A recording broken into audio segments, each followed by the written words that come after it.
Pada episode sebelumnya, Raka dibawa oleh Nini Liman ke Lembah Rara untuk memburu Duloh. Awalnya, Nini Liman menawarkan bantuan.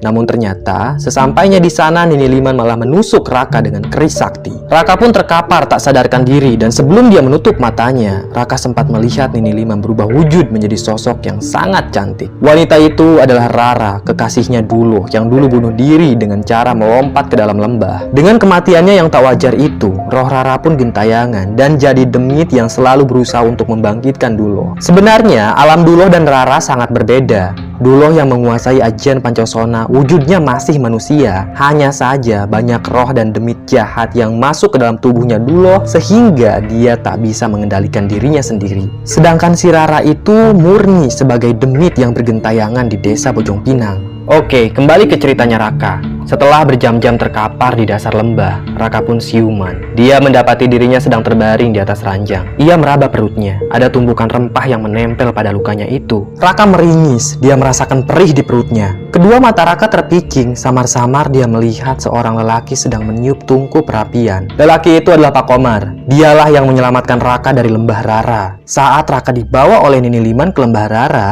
diam-diam Pak Komar mengikutinya. Pak Komar curiga kalau nenek tua itu akan berbuat jahat pada Raka. Dan ternyata benar saja, saat Raka masuk ke dalam lembah Rara, dia tak kunjung naik lagi ke permukaan. Dengan hati-hati, Pak Komar pun menuruni lembah itu. Dia berpegangan pada rerumputan yang tumbuh subur di dinding lembah. Setibanya di dasar lembah, Pak Komar mendapati Raka terbaring tak sadarkan diri dengan keris menancap di punggungnya. Saat itu, Duloh dan Nini Liman sudah menghilang entah kemana. Awalnya Pak Komar bingung, bagaimana cara mengeluarkan Raka dari dasar lembah. Dia pun naik kembali ke permukaan dan lari menuju rumahnya. Pak Komar mengambil sebuah tali tampar. Ia ikatkan tali itu ke tubuhnya Raka dan menariknya ke permukaan. Upaya Pak Komar sangat menguras tenaga, keringatnya bercucuran. Sesekali dia menoleh ke sekeliling untuk memastikan kalau pocong itu tidak menyerangnya. Setelah Pak Komar berhasil membawa Raka ke permukaan, dengan sisa tenaga yang ada, Pak Komar membopong Raka menuju rumahnya. Dia juga mencabut keris yang tertancap di tubuhnya Raka dan menempelkan rempah-rempah untuk mengobati lukanya. Pak Komar sempat heran kenapa Raka masih bisa bertahan hidup dalam keadaan seperti itu. Kalau memang orang biasa, pasti Raka sudah tewas.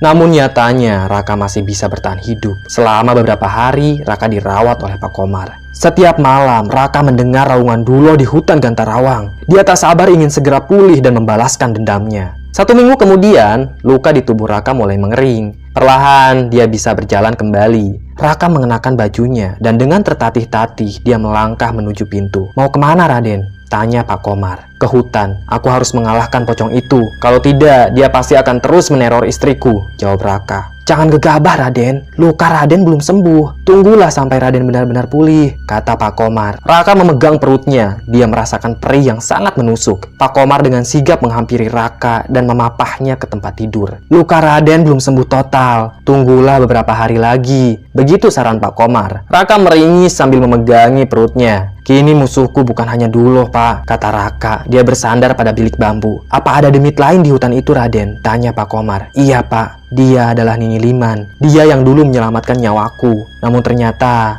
dia demit jahat. Dialah yang menusukkan keris itu padaku. Aku tidak mengerti kenapa dia malah membela Duloh. Dan kenapa wujudnya berubah menjadi wanita yang sangat cantik," ucap Raka. "Raden, bisa jadi Nini Limanlah dalang dari semua ini. Mungkin dia yang mengendalikan pocong itu," ucap Pak Komar. "Ya, bisa jadi," timpal Raka. Malam itu, Raka dan Pak Komar mendengar kembali raungan Duloh di langit. Dengan tergesa-gesa, Pak Komar menutup jendela dapurnya dan mengunci pintu rumah. Pak Komar sangat ketakutan. Sementara itu, Raka tak bisa berbuat apa-apa karena perutnya masih terasa sakit. Raka membaringkan tubuhnya di atas tempat tidur. Setiap hari, Pak Komar hanya bisa memberi Raka rebus singkong. Hanya itu yang ia punya. Teror pocong Duloh benar-benar membuat Pak Komar jatuh miskin. Dia tak bisa kerja di ladang atau sawah. Persediaan beras juga sudah habis. Untungnya masih ada tanaman singkong di belakang rumah. Beberapa hari kemudian, Raka sembuh total. Dia pergi seorang diri ke hutan Gantarawang. Kali ini, Raka membawa sebuah golok dan juga keris sakti. Nantinya keris itu akan ia tancapkan di tubuhnya Duloh. Lalu Raka akan menebas kepala Duloh dengan golok yang dibawanya. Setibanya di hutan Gantarawang, Raka berteriak memanggil nama Duloh dan Nini Liman. Namun mereka berdua tak kunjung muncul. Raka hanya mendengar raungannya saja di langit. Tak lama kemudian, Raka malah mendengar tangisan bayi. Dia berjalan ke barat mengikuti suara tangisan bayi itu. Raka heran, itu bayi siapa? Kenapa ada di hutan seperti ini? Tiba-tiba Raka menghentikan langkahnya. Dia curiga, jangan-jangan tangisan bayi itu hanyalah jebakan demit. Akhirnya Raka berteriak kembali mencari Duloh. Namun sayangnya pocong itu tak kunjung muncul. Kurang lebih 5 hari Raka mencari Duloh. Namun Raka hanya mendengar raungannya saja, sementara sosok Duloh tak kunjung muncul. Raka pun berpikir, jangan-jangan pocong itu sedang meneror Mayang. Maka hari itu juga Raka pulang ke desa Reban. Dia juga ingin minta petunjuk pada Ki Burahol. Siapa tahu kakek tua itu punya cara lain untuk memburu Duloh. Sesampainya di desa, Raka mendatangi rumah Nyi Sarpah. Dia adalah seorang dukun beranak. Raka mengembuskan napas lega saat melihat istri dan anaknya baik-baik saja. Mayang dipeluk oleh Raka. Dia menceritakan kejadian yang dialaminya pada Mayang. Pocong itu tak mau menampakkan dirinya lagi. Tapi suara raungannya selalu terdengar di hutan Gantarawang. Apakah dia sempat mengganggumu selama aku pergi? Tanya Raka. Mayang menggelengkan kepala. Aku baik-baik saja, Mas. Setiap hari, Nyi Sarpah selalu melakukan ritual agar tidak ada demit yang berani masuk ke rumah ini.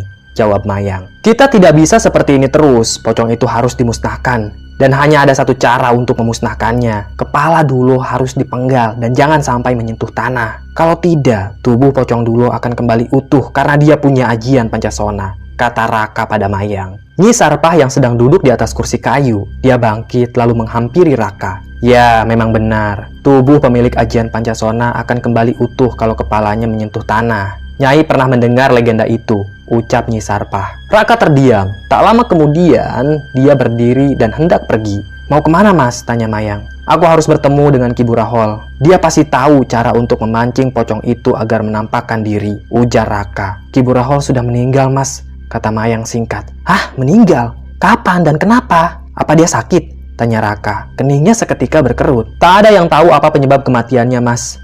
Warga menemukan Ki Burahol terkapar di sungai dalam keadaan tak bernyawa, jawab Mayang. Raka pun terdiam. Aku bingung bagaimana cara memancing pocong itu agar mau menampakkan dirinya.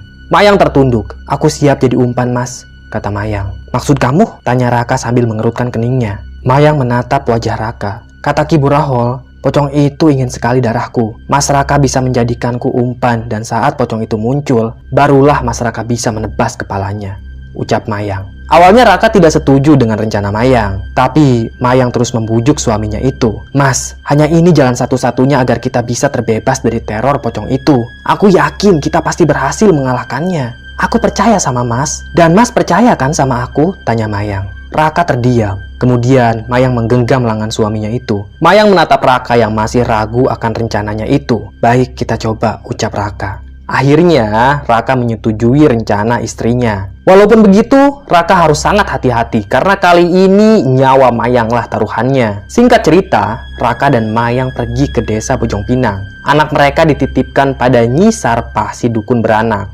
Namun, sebelum mereka pergi, Nyi Sarpah memberi Raka pucuk daun kelapa kering. Katanya daun itu sangat ampuh mengusir demit yang mengganggu Mayang. Raka pun menerimanya. Tapi nanti saat Mayang jadi umpan, pucuk daun kelapa kering tersebut akan Raka simpan di dalam tas kecilnya yang terbuat dari karung. Biar pocong itu mau menampakkan dirinya. Mereka berdua berangkat naik delman. Saat tiba di gapura desa Bojong Pinang, Raka dan Mayang turun. Delman itu pun kembali ke desa Reban. Sengaja Raka tidak mengajak Pak Kusir masuk ke desa Bojong Pinang karena memang terlalu berbahaya. Mayang terheran-heran saat melihat kondisi desa Bojong Pinang yang ditinggalkan warganya. Rumah-rumah di sana kosong, kabut menyelimuti desa.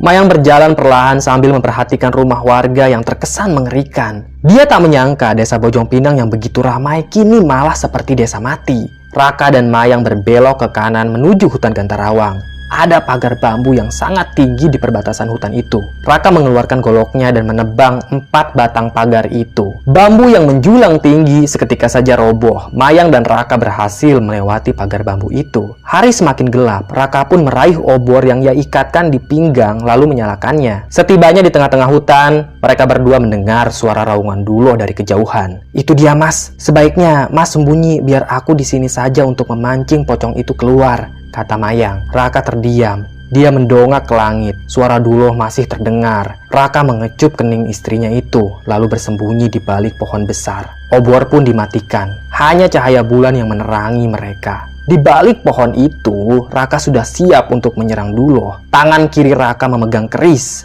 sedangkan tangan kanannya memegang golok. Sayangnya, pocong itu tak kunjung muncul dan hanya terdengar suaranya saja. Mayang masih waspada sambil menoleh ke sekelilingnya. Entah apa yang dipikirkan Mayang. Tiba-tiba saja dia melepaskan jepitan rambutnya. Rambut Mayang pun tergerai sepinggang. Jepitan rambut itu terbuat dari semacam kaleng yang cukup tajam. Mayang mengiris lengan kanannya dengan jepitan rambut. Darah pun menetes dari lengannya itu. "Mayang!" desis Raka. Dia heran, kenapa istrinya itu mengiris lengannya sendiri. Saat Raka hendak menghampirinya, Mayang malah menadahkan tangan. Dia melarang Raka untuk mendekat padanya. Mayang meringis kesakitan. Dengan cara itu, Mayang berharap Duloh muncul. Tak lama berselang, angin besar berhembus menggoyangkan dahan-dahan pohon. Daun kering beterbangan. Mayang dan Raka memicingkan mata. Saat itu, Raka tetap fokus pada Mayang. Dan entah dari mana datangnya, ada sebuah tali putih yang merayap dengan cepat, melewati semak-semak, lalu melilit pergelangan kaki kanan Mayang. Wanita itu tumbang dan terseret begitu saja. Mayang berteriak minta tolong. Raka dengan cepat mengejar Mayang. Dia berhasil menggenggam tangan Mayang, namun tali putih itu masih sangat kuat menarik tubuh Mayang. Raka meloncat dan memotong tali tersebut dengan golok yang digenggamnya.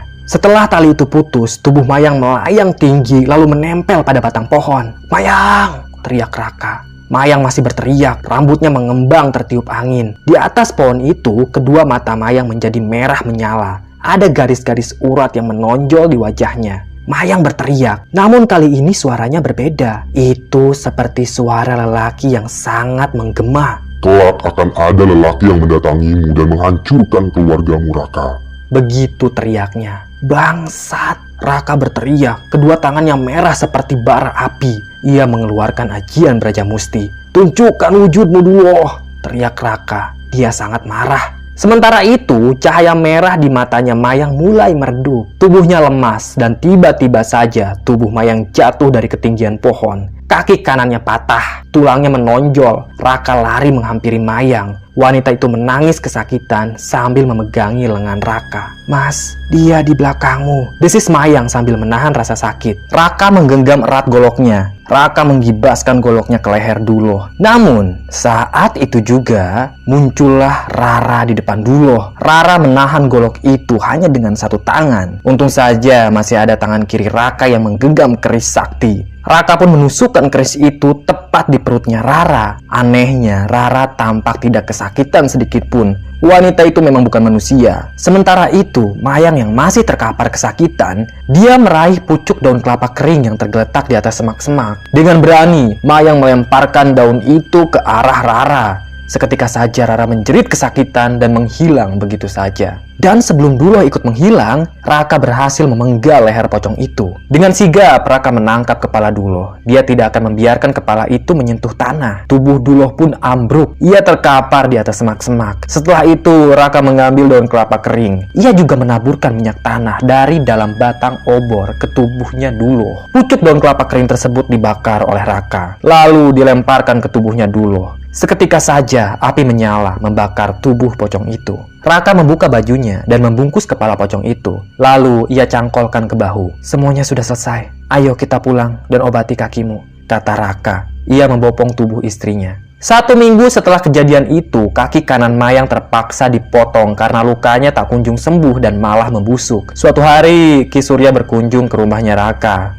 Dia terkejut saat melihat putrinya cacat. Mayang menceritakan dengan jelas apa yang telah terjadi padanya. Namun tetap saja Ki Surya nelangsa melihat anaknya seperti itu. Dia menangis sambil memeluk tubuh Mayang. Sementara itu, Raka berdiri di belakang Ki Surya. Dia menatap Ki Surya dengan tatapan tajam. Kalau Raka mau, saat itu juga dia bisa membunuh Ki Surya untuk balas dendam atas kematian kedua orang tuanya. Tapi Raka sudah memaafkan Ki Surya. Dia tidak akan mengungkit masa lalu itu. Kini, pocong itu tak akan mengganggu keluarga Raka lagi. Kepala Duloh disimpan di tempat yang sangat rahasia. Tak ada satu orang pun yang tahu tempat itu termasuk Mayang. Hanya Rakalah yang mengetahuinya. Raka yakin kalau tempat itu sangat aman. Mengenai desa Bojong Pinang, kini desa itu kembali dihuni oleh penduduknya. Pak Komar mendatangi warga yang mengungsi dan mengabarkan kalau pocong Duloh sudah berhasil dimusnahkan. Penduduk Bojong Pinang pun hidup dengan damai dan tentram. 20 tahun kemudian, di Di dalam hutan Gantarawang, seorang pemuda sedang sibuk menggali tanah. Dia mengumpulkan tulang belulang manusia. Ia menemukan berbagai macam potongan tulang seperti tulang rusuk, punggung, lengan, dan kaki. Lelaki itu berusaha mencari tengkorak, tapi tidak ada. Ia bungkus tulang belulang itu dengan kain, lalu membawanya pergi menuju sebuah goa. Setibanya di depan goa, ia letakkan buntelan tulang itu di atas semak-semak. "Nini Liman, hanya ini yang kudapatkan," kata si pemuda. Dari dalam goa itulah muncul sosok Nini Liman. Kedua matanya putih terkesan mengerikan. "Sakti, ada satu hal lagi yang perlu kau lakukan, cucuku," ucap Nini Liman. "Apa itu, Ni?" tanya pemuda itu. Nini Liman memberitahu si pemuda tentang apa yang harus dilakukannya. Pemuda itu pun tersenyum, tatap matanya tajam. Dan dengan penuh percaya diri, si pemuda itu pun berkata pada Nini Liman, "Aku siap nih," ucap si pemuda. Selesai.